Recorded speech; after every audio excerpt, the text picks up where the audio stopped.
Hello and welcome. I am Alexandra J. Johnson, and today we have a delightful guest, Alan Cohen.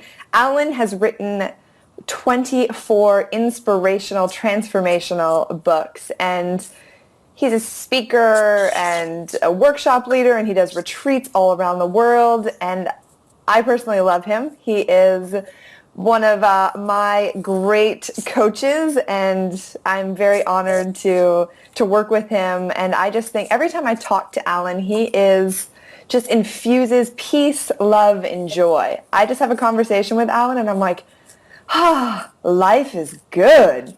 So welcome, Alan. Thank you. It is my honor to be with you as well, Alexandra. Yeah, thank you so much.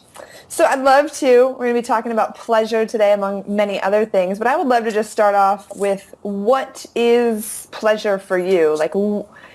What is pleasure? How do you engage in pleasure? How do you invoke pleasure? You know, there are different levels of pleasure. There's sensory pleasure. And right now I'm looking out of my window and I'm seeing the wind blowing the leaves and the flowers, and it's such a pleasure to see the beauty of nature. So that's one level. And there's another level of what I would call soul pleasure, where I enjoy watching my dogs eat. Watching your son eat. It's just something that's so rewarding about seeing something beautiful happening in the universe. Yeah. That's a pleasure. And each of us has our own idea of pleasure, and I think one of the purposes of our interview today is to inspire people to be willing to receive pleasure, because a lot of people are good at giving it, but not so good at letting it in, and that's one of the big topics that I work with people on in coaching quite a bit. I love that. So let's dive in. Receiving. What does it look like to receive? How do we receive more pleasure? I think that's a great question, a great inquiry. Well, the first thing is to be honest about what makes you happy. And in my coaching, I tell people everything is either it or not it. Either it brings you life, or it numbs you, or deadens you. And I remember once I had this bad breakup, and I was in grief, and I had to go to the dentist. And I figured, well, that'll be an improvement. So I went to the dentist, and the hygienist is taking me through the hall. She says, "How you doing today?" And out of my mouth came the word "fine." And there was nothing fine at all about me that day. And the voice said, "That's a big friggin' lie, buddy. You know, why do you lie?" And I realized that I had been trained to be on automatic. And when somebody says, "How you doing?" you say, "Fine," and then you move on to the next conversation. But in that moment, it was a lie. So I invite people to, at any given moment, if somebody says to you, "Would you like to go to Thai for dinner or Italian for dinner?" If you would truly like to go to Thai, you say so. You say, "I prefer Thai." Now, it doesn't mean you always end up there, but at least you've expressed yourself. And, you know, if you're into Chinese medicine at all of life is about the movement of qi, qi, just the life force. So when you say, "I like this, and that feels good, and would you please massage me, and would you please hold me, and I'd like to make love with you," you know, those are all movements of life force. And when your life force is moving, you're alive, and you're lined up with the Tao. And, you know, there's no other place to be lined up with, really. I love that. And I love what you said. It's either it or not it. I think for so many of us, we question, like, well, it feels like this is it, but should it be it? And then we start analyzing. Yeah. What is it and what is not it? So can you just talk a little bit about that, of like how to really, is it just a feeling tone? How do we know when it's it? And that's a really good question. It is not, and they're really simple. You know, that there's the 10 Commandments, but that's a bit much for most people, so I just have two. And one is, and they're not even commandments, they're suggestions. And one is, do what brings you life. In other words, when you go out with somebody, when you eat a certain meal, when you go to a certain class, when you walk away, do you feel energized and alive and empowered, and that was a good experience, and I want to do this again? Or do you feel dull and dead and numb and ripped off, which is not it? And if you're really honest, and everybody has the capacity to be honest, there's no person on the earth who cannot tell the truth about this. We're all wired to tell the truth about this. If you're honest about what brings you life and what doesn't, you will have guidance, because life force is the best guidance I know. I've studied astrology and all kinds of psychology, but the only real spiritual system I know is go where life lives and avoid where life is not. And, if we practice that on a daily basis, life would be a lot easier. Absolutely.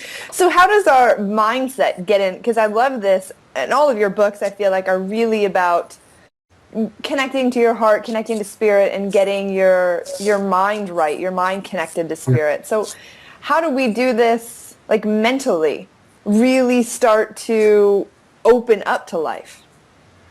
Well, affirmations are good, and prayer is good, and meditation is good, and anything that aligns your thoughts with peace or happiness is a good thought. There's right thinking and there's wrong thinking. It's pretty simple. Right thinking is when you're lined up with truth and spirit. Wrong thinking is when you're bucking against or denying or ignoring or plowing over spirit. And there's a scene in the movie For Love of the Game. Have you ever seen that? Yes, I have. It's a baseball movie with Kevin Costner and I forget the female star. But he's a baseball pitcher, and he injures his hand in a saw accident, and he has to work very hard to restore his facility of his hand. And he has this trainer come to him, and the trainer says, well, I don't know if you're going to get your hand back. And he gets really angry. He says, either you get your mind right or you get out of here. And he's basically saying, I want to be around people who are supporting my intentions and my vision and well-being. Don't come around and tell me what I can't do. Now, that was an interpersonal situation. I'm really speaking more intrapersonally, because we all have this little voice that says, you're not going to get well. You can't do that. You can't marry that person. You can't make that income. You can't have a baby. And you have to just tell the party, thank you for sharing, but I'm not going to sit down to tea with you. And then you reach for a thought that's aligned with your joy, and all of a sudden you feel like, oh man, what was I thinking? And thought is a practice. Thoughts don't just happen. We cultivate them or we don't. So you have to cultivate thoughts that work. And then what are some of the, on the thoughts, the limiting beliefs? Like, how do our limiting beliefs stop us? And like you were just saying, the possibility to be willing to say, okay, this is possible. How do I, move towards that? What stops us? Well, at a young age, all of us hear programs from our parents and teachers and siblings that say you're stupid and you're ugly and you're never going to get married and you're too fat and you're too dumb, you're too black, you're too white. And, in the Hawaiian system, Hawaiian spiritual system, they say that when every child is born, it's like a bowl of light. Now, you have an infant, he's a bowl of light. It's just like, like, let me at it. And then the Hawaiian system says that people start putting rocks in our bowl. And you say, well, you'll never do that, and black people can't make it, and on and on and on. And they judge you and resist you and compare you and compete you. And the Hawaiian system says that after a while, you get so many rocks in your bowl that there's just the tiniest little trickle of light coming out. Now, sadly, if you look on the city streets of many cities, people are walking around with just the tiniest trickle of life force. And so the spiritual path is never about adding something to us or becoming something we're not. It's about letting go of those rocks, those beliefs that say you can't. And it's about lightening up and freeing yourself. It's about being what you already were before somebody told you who you aren't. Everyone listening, this is why Alan's so great. He's such an amazing storyteller. I love, you just really bring it home with the story. So thank you. I love that. We can all, like, oh yeah, I have some rocks. I got some rocks in my bowl. Well, it gets new meaning to get your rocks off. That's awesome. Get your rocks off and have a joyful life. So, okay, speaking of joy, I love this, and you work with me a lot on this personally, just going for your joy. And I know a lot of people, like, that sounds great, but everybody has the stories or the thoughts like, I can't go for my joy, I can't go for pleasure, I can't play because I don't have enough time, money, energy, whatever it is. And it seems like going for our joy is an indulgence or narcissistic. Can you speak on that a little bit? Well, we could use some more indulgence because, how shall I say it, we've indulged our dark side so much by criticizing and judging against ourselves that we need a really good balance at this point. Mm-hmm. I wrote a book once called Joy is My Compass. Mm-hmm. And it was actually not one of my bestsellers. And after a while, it went out of print.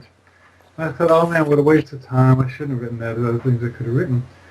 And then one night at a workshop, a woman raised her hand and said, I read your book, Joy is My Compass, and I was in a corporate job, but what I really wanted to do was open up an AIDS hospice. I wanted to help young men who were dying of AIDS to die with dignity. And she said, I've done that, and I've helped many, many, many people pass on with kindness, where they were judged and hated by others, they were accepted and loved by me. And they said, this work has changed my life, and I want to thank you for writing that book. I thought, well, you know, if nobody else ever read the book, it certainly would have been worth it to write it for that purpose. And this woman had to follow the theme of that book and tell the truth that she felt more passion and life force about doing the service work than staying in the corporate world. And, you know, what a blessing to the world because of what she did. So just following that, and you never know what's going to happen. You know, it's trusting joy. It just sounds so very simple, doesn't it? But, you know, a lot of us were raised in religions that said if it's hard and the sacrifice, that's the one you're supposed to do. Yep. And I've been experimenting with if it's easy and there's a flow and there's peace associated with, do that. And pretty much it works. I mean, I experiment with this a lot and it works. And so what about the things that you don't really want to do? You know, like you have, you know, your creative joys or whatever it is that, you know, really lights you up. You feel like it's your life purpose. Then you have the mundane daily activities that maybe there's not as much joy. There can be gratitude, but can we be joyful all the time experiencing those, or what's your thoughts? Well, joy is not situational. It's really attitudinal. And I tell people that there are two ways to change your experience. You can either change your environment or you change your mind. And sometimes you can change your environment, but always you can change your mind. So I suggest to people if there's something you have to do, and there's all things we all have things we'd rather not do, but have to. So quit resisting. I mean, if you have to do it, you have to pay your taxes or see the doctor or have a discussion of your relationship, you know, do it, but take the high road, you know, why not do it playfully and joyfully? And you see, the thing that wears us down is not stuff, it's attitude. It's when you're doing something and you're grinding against it while you're doing it, that's what fatigues you. And so if you can either quit doing the activity or drop the resistance to it, it's as simple as that. And sometimes it's one, sometimes it's the other. And if you can drop resistance, it becomes a play. And you know, people often ask me, well, you know, I want to be an actress or a writer or a musician. I have to have a full-time job. Great, you know, so have the job in the service of being the musician. Think, well, I'm earning now so I can play my music at night or weekends, and one day I'm going to be a full-time musician. So thank God for this waitressing job because I now reframe it, redefine it as in the service of my dream. Thank you, God, for the money I'm earning so one day I can earn more as a musician instead of in resistance to my dream. Very cool. Attitude. And I love that, you know, you can either change your environment or change your mind, that we always have the opportunity to make that shift. And if we can't change it, you know, in our daily life right now, then we can make that mental shift. And as you were just talking about that too, patience, like being willing to have the patience to do what we need to do in greater service to our visions, right? Yeah, and you're asking the wrong guy about patience. I'm pretty impatient. But I'm practicing. I once actually walked in front of a line at the airport, and then my partner said, "Did you see that line?" I said, "No, I didn't even notice it." I didn't see it. but what I'm learning about patience, Alexandra, is this, that because you have to sit in line you have to stand in line at a bank or wait in traffic. I mean, we all get stuck here and there once in a while. Is that if you're tuned in, there's always something cool happening in the moment, even before you're waiting for the thing to happen happens. Mm-hmm. So there's somebody cool you can talk to in the line at the bank, or you can put the radio on or put a headset on or do something cool while you're sitting in traffic, or the here and now is always hot. And if you're tuned in, there's nothing you're waiting for that's going to be better than what's here. Now, it's easy for me to say in this moment. I'm not in line, but I get to practice when I do. That's great. It's such a great reminder, too, like turning into something cool. And that's a great thing for pleasure, too, that, a lot of us have this idea of it's some big, extravagant thing. That's what pleasure is. And like you said, in the moment, you can just tune into pleasure. You can tune into something cool right now. Or creating pleasure. Did I ever tell you about the guy at the Chicago airport, the toll booth guy? I don't think so. Everybody will hear it now. So once I was in the car waiting to go through a toll booth to get out of the Chicago airport, and it was a cold, dark winter night, and there was a long line, and I thought, oh, Dad. And finally, we got to the toll booth, and there was a handsome Italian man there with white hair, beautiful man. And as he handed us our change, he sang us 2 verses from La Traviata.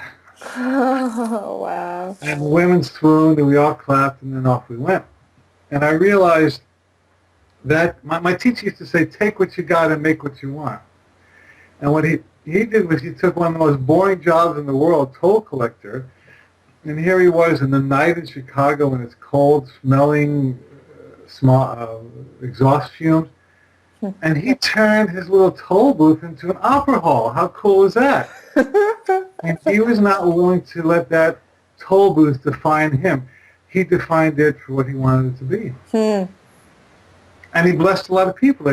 Everybody who came through his line had a lot more fun than if they went through somebody else's line. Yeah, totally. Just bringing that joy and that love and that enthusiasm. I mean, it would be challenging to go through that toll booth and not feel better. Yeah, you have to look hard to not do it. Some people did, but we didn't. Yeah. So I love this, and I know everybody listening to him is like, yeah, I can totally create play and pleasure and this enthusiasm and creativity in my life. But then I just feel like for so many of us, we just don't. Yeah. It's habit. It's fear. Fear. What if I look weird? What if I step out of line?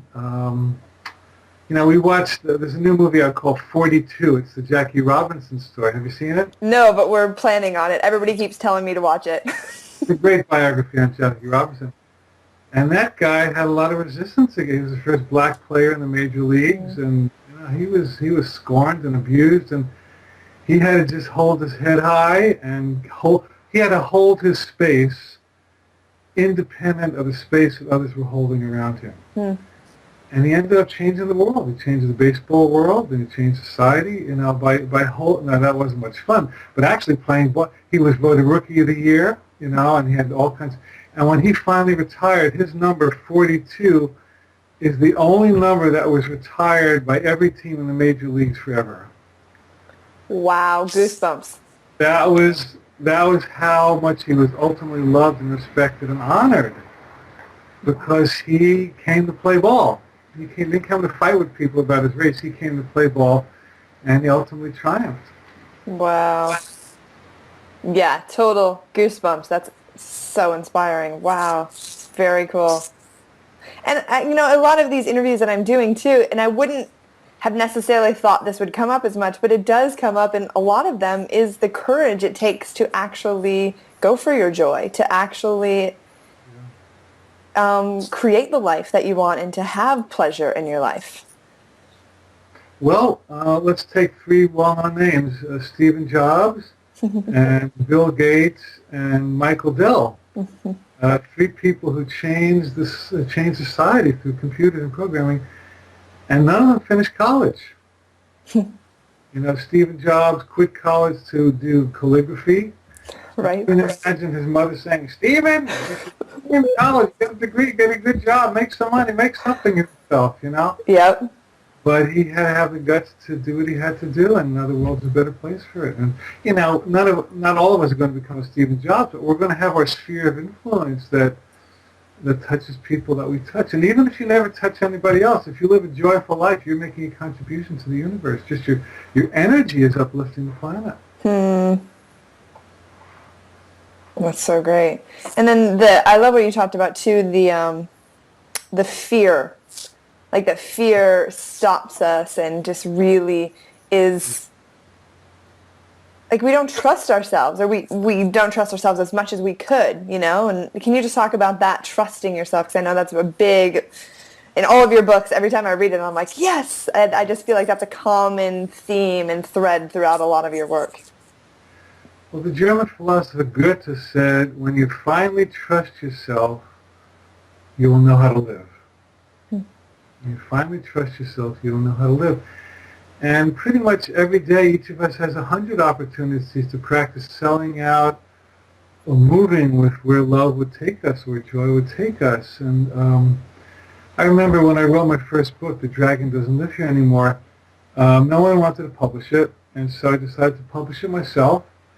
And I borrowed $5,000 from my mother, which was her life savings, in 1981. And I made a deal with a publisher to publish it, and as I was walking out of his office, he said, you know, they say you don't make any money until your third book.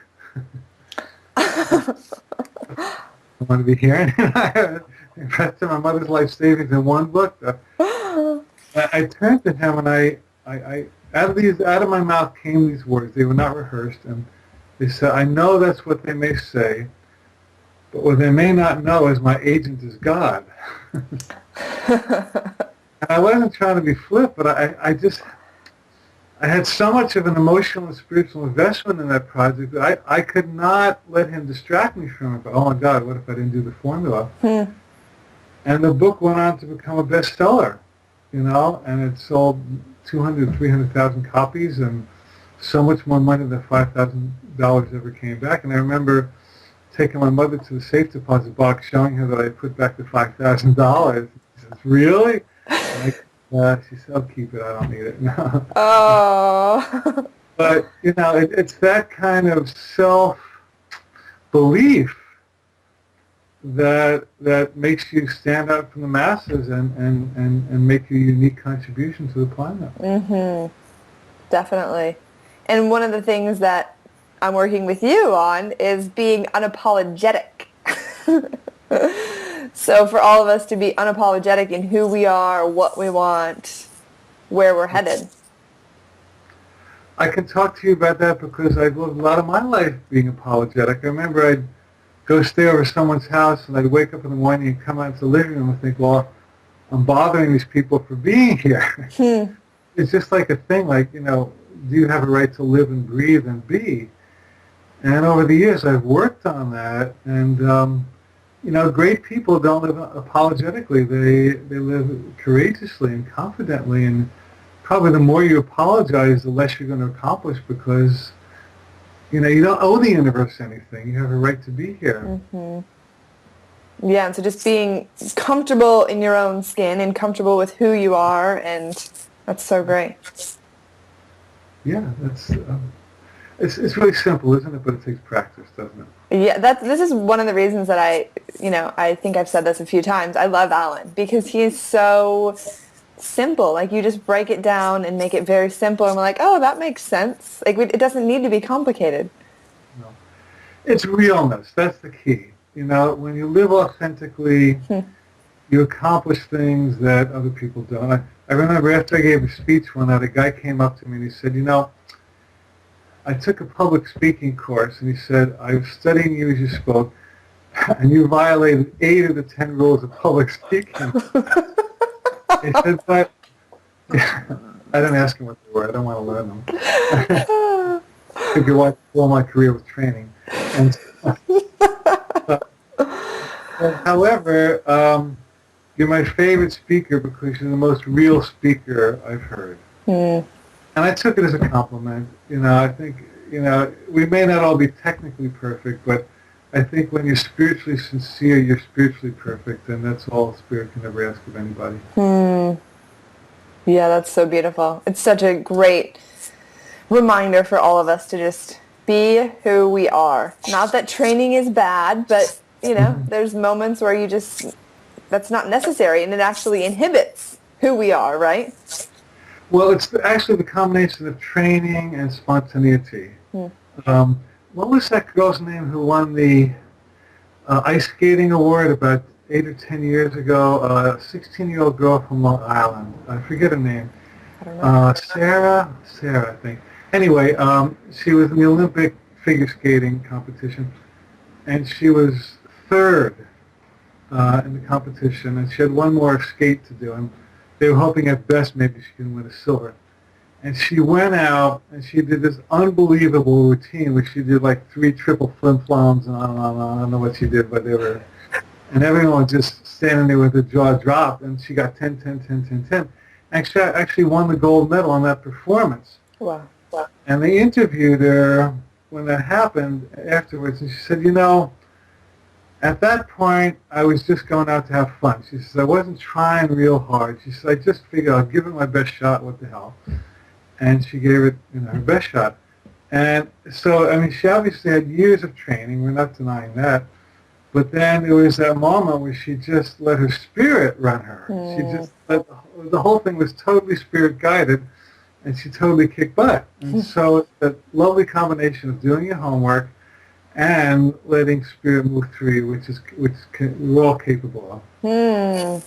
Goosebumps again, that spontaneity. So do you have recommendations of how we can go about that in our daily life? How do we actually relax, let go, and just let spirit flow through us so that we have that spontaneity? Think less and be more. Mm-hmm. And also move with a little urges and inclinations and inklings and intuitions. You just never know how and when Spirit's going to use you. Once I was giving a lecture to a very large group, and I was telling the story about I went into a 7-Eleven and got potato chips. And I felt kind of embarrassed because most of the people there ate healthy, and I felt like, I'm supposed to be a good model. But I figured, what the heck, I said it, so I said it.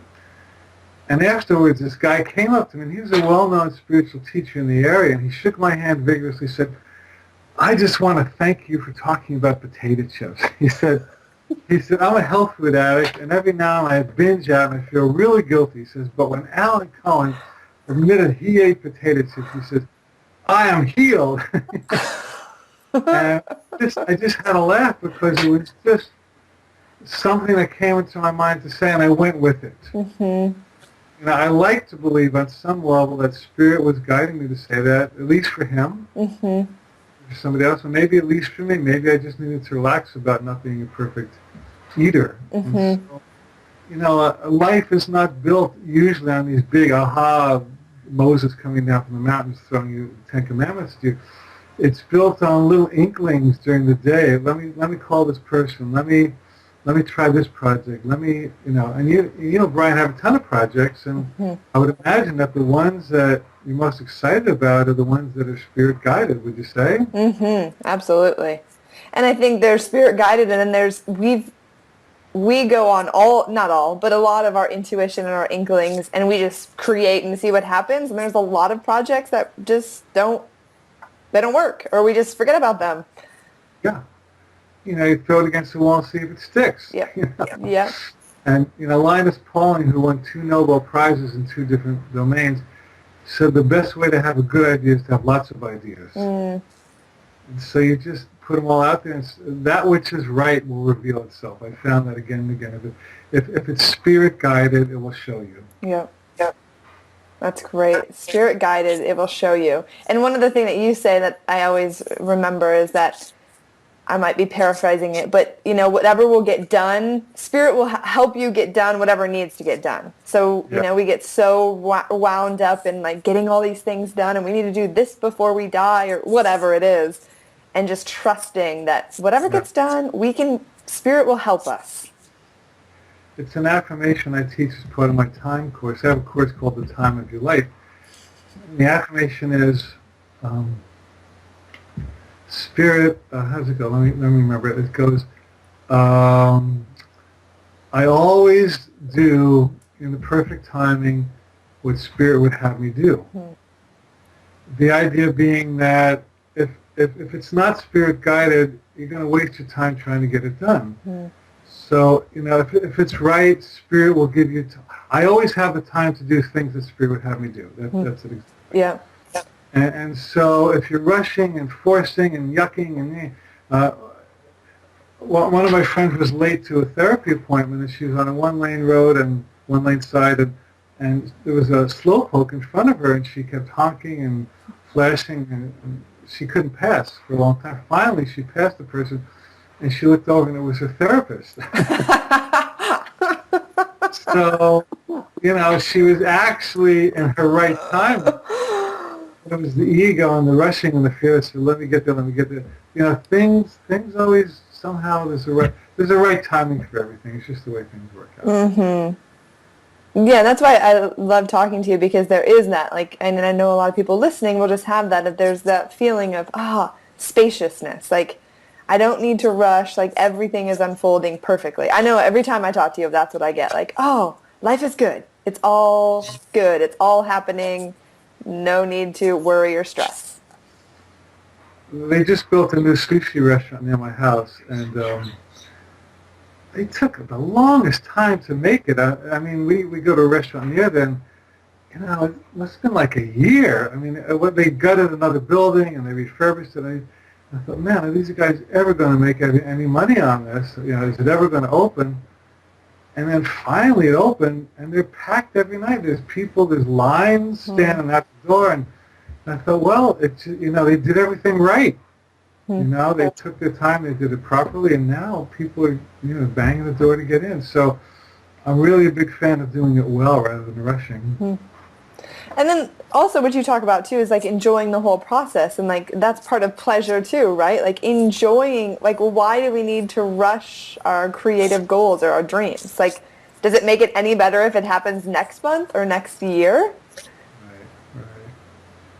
It's it's a perfect point. Thank you. It's if you're not enjoying the creative process, you miss the whole point of it. I mean, what's the use of cranking something out if you were absent in the interim? Yeah.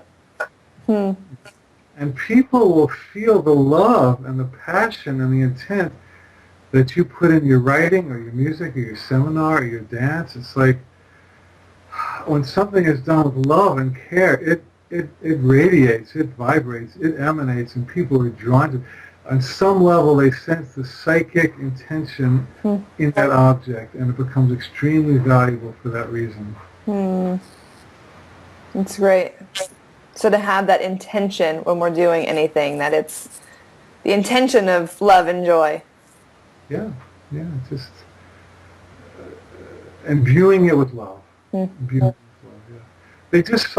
They sold Judy Garland's ruby slippers for $15 million, some ridiculous price, Oh my gosh. At an auction. I forget the exact, but it's millions of dollars. And I thought, there was so much good energy in that movie, and it was such a great parable that, people focalize on symbols and objects of things that contain life force. Mm-hmm. And they become valuable for that reason. That is great. So, I'm, desiring things. I'd love to talk about desire. What is desire? How does that go into, or how does that help us enjoy and have more pleasure into our life? And just speak on desire. Well, it's a good question. I've been actually thinking more deeper levels about this more lately. Desire it's a form of passion very often.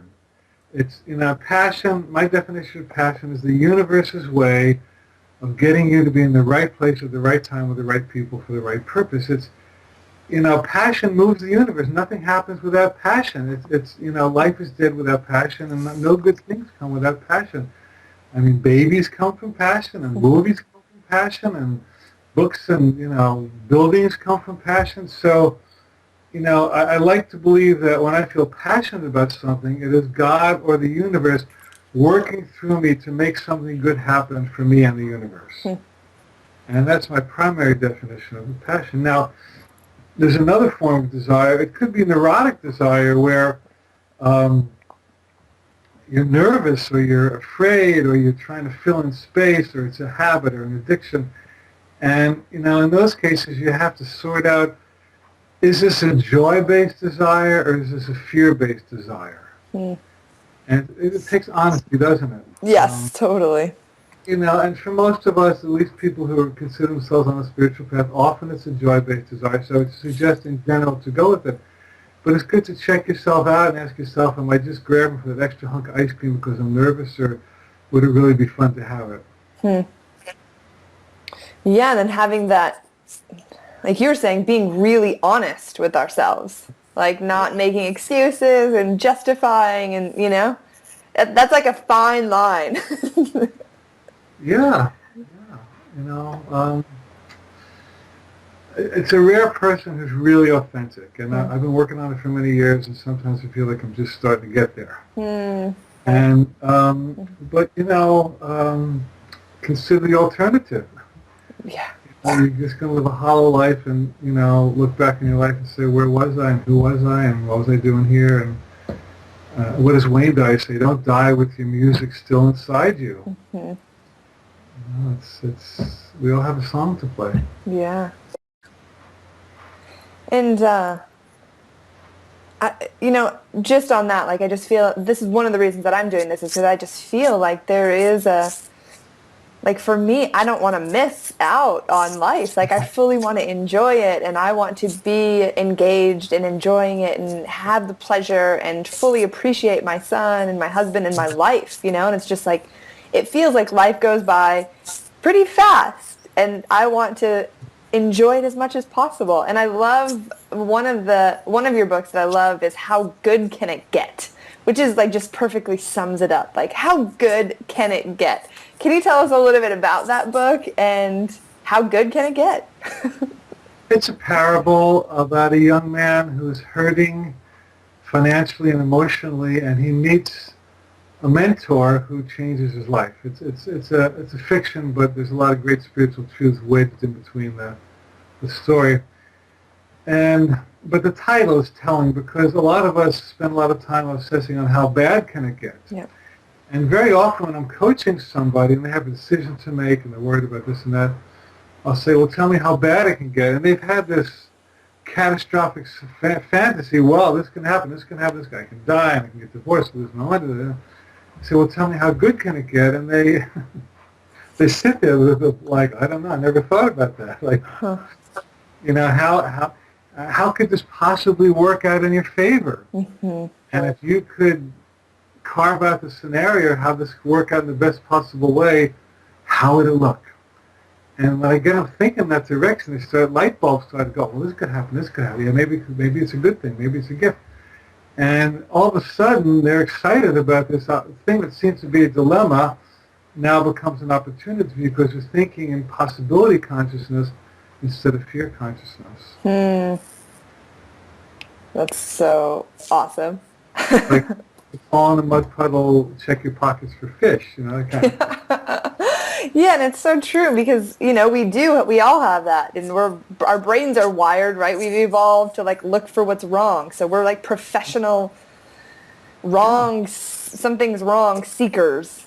Yeah, and it's, what's the worst case scenario? Well, sometimes you have to consider, but, the mind is very powerful. And we tend to create in the direction that we think. And so when you look at possibilities, they reveal, you see, everything is frequency. Fear is a frequency and love is frequency. And when you're in fear, it's like you're putting on dark glasses and all you have access to is what the world of fear shows you. And it's scary. Yeah. When you're in love consciousness or well-being consciousness or joy consciousness, you have access to everything that love would show you. And we've all had moments when you were bummed out or worried about something and somebody gave you a hug or said, I love you, or you're wonderful, you're beautiful, you can. And something shifted, and all of a sudden we felt great because we changed the lens. Yeah. You know? And so the whole game is about doing whatever it takes to stay in the love frequency. Whatever it takes to stay in that frequency is worth doing. Yes. And I love that visual too, that literally we can have like fear lenses on, fear goggles or love goggles, and literally it changes what we actually see, right? I mean, we miss so much when we're in the fear-based thinking. The world and universe is available to us. I'll tell you a really cute story. Once I was waiting on a plane to go from Maui to California, and they announced that the plane would be delayed by 2+ hours. And I had put in for first class upgrade. And so I went to the desk to see if maybe I could get my upgrade. And the long line had formed in front of me because people were changing their travel plans. And I thought, well, I'll just stand here for a while and get in a person's face. I was taught in New Jersey that the way you get what you want is you get in people's face. And I thought, well, I'll do that. And then I looked at this line. I realized I'm going to be standing in this line for an hour. And this voice said, okay, Alan, you teach trust. If you were trusting now, what would you do? Well, that's an interesting question. And I thought, well, I had a pass to the lounge, special lounge. So I said, I go to the lounge and have some orange juice and put my feet up and take a nap and come back in 2 hours. So I stepped out of line and I did that. When I came back, just before boarding, the announcement came, with Mr. Cohen, please come to the desk. So I came up and she said, well, your first class upgrade came through. Then she said, it's amazing. She said, that seat was not there a minute ago. That was cool. And she gave me the ticket. I realized I didn't give her the coupon. You're supposed to pay for it with a coupon. So I said, do you want the coupon? And she said, no. She said, computer here says that the seat is paid for and that's good enough for me. And I said, well, it's good enough for me too. I went on the flight and I really enjoyed it. And the whole point of the story is that when you step into that well-being consciousness of trust, the universe literally, materially rearranges things so stuff shows up that wouldn't have shown up if you were in a fear or defensive mentality. It's called a miracle. There's a shift in perception that creates a shift in results. And it's available to all of us all the time. That is fantastic. I love that. But tell me the question that got you along that process or started you. What, if you trusted? If you were willing to trust at this point, if you practice trust at this moment, what would you be doing differently? And I love that because it's such a demonstration. You just saying that is literally like trusting and then engaging in pleasure. You're going to go have some juice and just relax. So can you talk about relaxation? I know you talk about that. You have like Relax into Wealth. You have a lot of your books. You talk about relaxation and the importance of it. Can you talk about that? Well, ease is a much more powerful tool to get what you want than struggle. And I know this really runs counter to what you and I have been taught for years since birth. No pain, no gain, work ethic, bust your butt, you get what you want. And I watch successful people, and I see that they work and they do their part, but when they're motivated by joy and having fun with what they're doing, they're so much more creative and so much more successful than when they're just trying to squeeze an income out of the universe. And I notice personally, when I'm relaxed, I get really fabulous ideas. And I get some of my best ideas I get just when I'm in the shower, or on the toilet, or walking in the park, or having a meal. Just, okay, here I am relaxing, and all of a sudden these ideas come into my world. And it's because the pipeline is open. Like, if you're uptight, you're constricting the pipe through which good ideas flow to you. And when you relax, they come. It's pretty simple, actually. And there was a Tai Chi master. I saw him in, not Tai Chi, Taekwondo, and Qigong. This guy, he was teaching Qigong in the park in China, and he had these 6 guys come up to him and try to push him over. and he just went like this and knocked each guy over because he was in such a flow of equilibrium that he had power that they didn't have. So our real power is in ease, not strain. Hmm. Wow, that's so amazing. Geez, I can't imagine. I mean, I don't currently have that amount of power, or I haven't practiced that amount of power yet. Well, it's the opposite of trying. It's allowing is the opposite. Wow. Yeah, and like he's, no try, only do. yep. There is no try. The allowing. Yeah, we talk about this in our calls too. Allowing. And I love that too, that you're saying like the opening. I love the vision of just opening up. You know, if we're like stressed and we're tight, we're really constricting the flow. And if we're open and receptive, divine like rushes in. There's a river that's moving. And either you're moving with it or you're moving against it. And the river is a good river. It's moving on up. It's called the Tao. It's called the Force. You know, and when they said in Star Wars, "May the Force be with you," well, that was not quite accurate. It's "May you be with the Force," because the Force is always moving. The question is, are you aligned with what wants to happen? And you know, you could tell whether you're not with the Force by how much pain and struggle there is in your life. The more you're paining and struggling, the more you're swimming upstream. The more you're just letting life live through you, well, you know, the results are obvious. Right. So if anybody listening to this, they're like, what is this pleasure talk? I'm not experiencing pleasure at all. Like when we're not experiencing that, we're not allowing the river to flow through us, right? We're just resisting. Yeah. I suggest people to lean into pleasure. You know, I don't think you have to go off and have a plates twisted with 100 naked people in Missoula oil and stuff like that. You know, you don't have to dive into that immediately, but you can do little things that let you feel good. You can take a nap during the day. You can lay out in the sunshine. You can call a friend. You can sign up for a massage. You can sign up for a retreat. I mean, just do little things that nurture yourself, and then the more you do the little things, you kind of build a pathway. You open up that pipeline so that the bigger pleasures can come. And then pleasure can be more of a habit. You know, and once again, we're not just talking about sensory pleasure. We're talking about soul pleasure, about being with people you love, about taking work you love, about doing things for your body that help it heal. You know, all those things.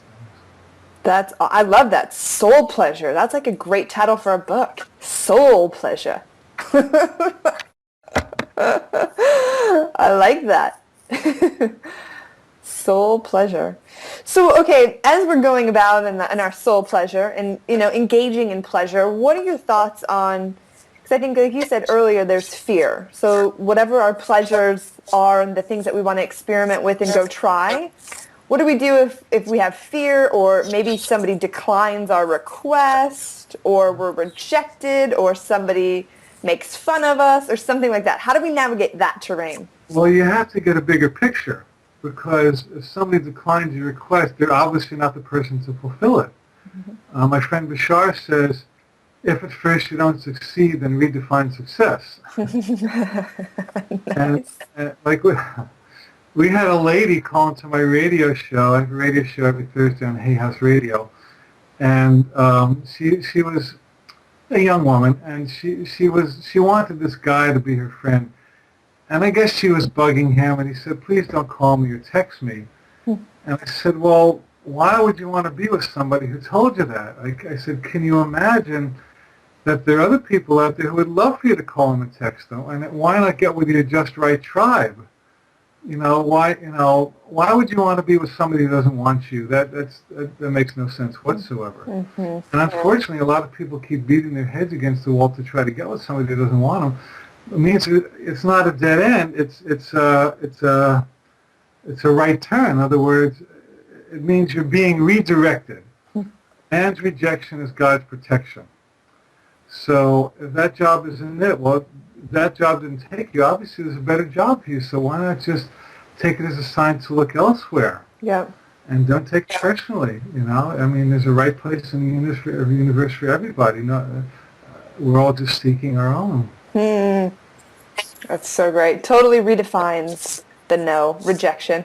And it's not rejection. It's protection, rejection, God, man's protection, man's rejection is God's protection. That's so great.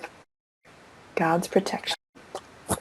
You know, So, no, I was just going to say, so on that, then what do we do around because I think there's a lot of, we all have people pleasing and different things, people asking different things for us. And when we really get aligned with our soul pleasure, I find that I have to start saying no to certain things so that I can truly open up and have space for things that I love. So can you talk about navigating that part of the journey? well, that's a big piece for a lot of us, isn't it? Because we're taught to feel no, to feel guilty if we say no. We use a metaphor in our training. It goes, there's no private good. No private good, which means that if something is truly good for me on a soul level, then it's going to serve everybody. That it's not selfish to move to fulfill your soul, because that has to be part of a bigger plan that will ennoble everyone's soul. And, you just got to practice and trust. Once Dee and I went to a restaurant in Seattle, and we were seated under an air conditioner, and Dee got cold, and we wanted to move, but we'd already been served our appetizers, and we felt a little guilty about asking to move at that point, but we did. And then after we moved, an elderly couple came in, and they were seated at the table we had vacated, and the moment that man sat down, he said, just when they needed air conditioning. And so our good was intrinsically connected to theirs. But we could not see the result of that until we had the confidence to act on what would work for us. And the other key to that is that every no to one thing is a yes to another. So if you have trouble saying no, remember what that no is making space for in terms of yes. So saying no to your boss to work overtime means you're going to say yes to your family, to be home more. Saying no to dates or sex with people you don't like means that you're now going to have space on your disk, if you will, to find somebody who you really match. So there's always a bigger yes behind the little no. And if you remember what the bigger yes is, you're empowered to say the no with love and grace, because you're not hurting anybody, you're helping everybody. That's great. I love that. The yes, because I love that there's always a yes with the no. Like, what is the bigger yes? To look for that and hold that space. Because a lot of times we don't want to make people feel bad, or we do things and we're not holding on to that yes. And then our little yeses and our joy just gets diminished, and before you know it, we feel deflated. And, you can say it diplomatically. Like, a lot of people come to Maui and they want to have lunch with me or whatever. And I just say, I'm sure I would enjoy it. Thank you. But this is my family time. And I travel a great deal, and I see a lot of people. So when I'm home, I'm just quiet. I don't do a lot of going out. So thank you very much. But this is my renewal time. Yep. And if somebody doesn't understand that, well, it's too bad, because it's just the truth. You just have to respect that. So if you're confident in your no, or confident in the yes behind the no, there's always a way to say it lovingly and diplomatically, so somebody doesn't get hurt. Yes. And I love you. I think I in one of our calls too, I'm just referencing my calls because I learned so much from Alan, that you know right away. Usually we know if it's a yes or no, and then we might say yes, or then we have to back out. Like, it's much easier to, once you're clear that it's a no, if it's an it or not it, than to say it, then wait, right? It's trust, When you finally trust yourself, you will know how to live, and trust that there's a system that's empowering you and supporting you that's bigger than a little ego that thinks it has to decide. I mean, the universe is really conspiring on your behalf for well-being. I love it. So I have one more question, and I think it's a great reminder for us. And I love, do I have it? I don't even have it here. The book, Good Enough, right? Enough already. Enough. Oh my God, good enough. I'm like, that's what I got out of it. I'm good enough. enough title. Enough already. So can you talk about that? Because, there's the balance of going for our desires and our dreams, and then there's also enough already. Like, Yeah. can you just talk about what that means and how we can have enough already? A while back, I decided to meditate on enoughness. And it came after a conversation with Wayne Dyer. We were having dinner, and he said, I have enough money. I don't need any more. And I thought, yeah, you make a lot of money. You can say that. And then I realized that he had enough money because he decided that what he had was enough. Mm-hmm.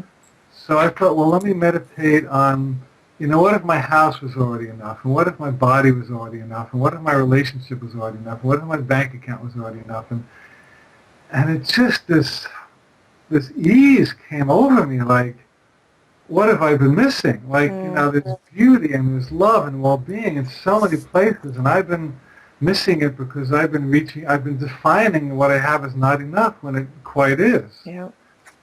And it led me to this really beautiful space of, I'm just blessed and showered with good wherever I turn. And so that whole book came out of it. And then the other piece is that, to want more is okay too, because the process of wanting and striving for more, if it's fun, is also a form of enoughness. The universe is always seeking to expand and improve on itself. So if it's fun to you to ask for more, to create more, please do it. But do it from a space of fun and joy and overflow and celebration instead of I'm empty and I'm broken until I get this thing. That's where you hurt yourself. Like you define this, I'm bad, I'm not, it's bad now and it will be good when I get enough. Well, it can be enough now and be even more than enough later. Mm-hmm. Tony Robbins calls it happy and hungry. Happy what you have, but then you're joyfully hungry to see if you can stretch and create more. Right.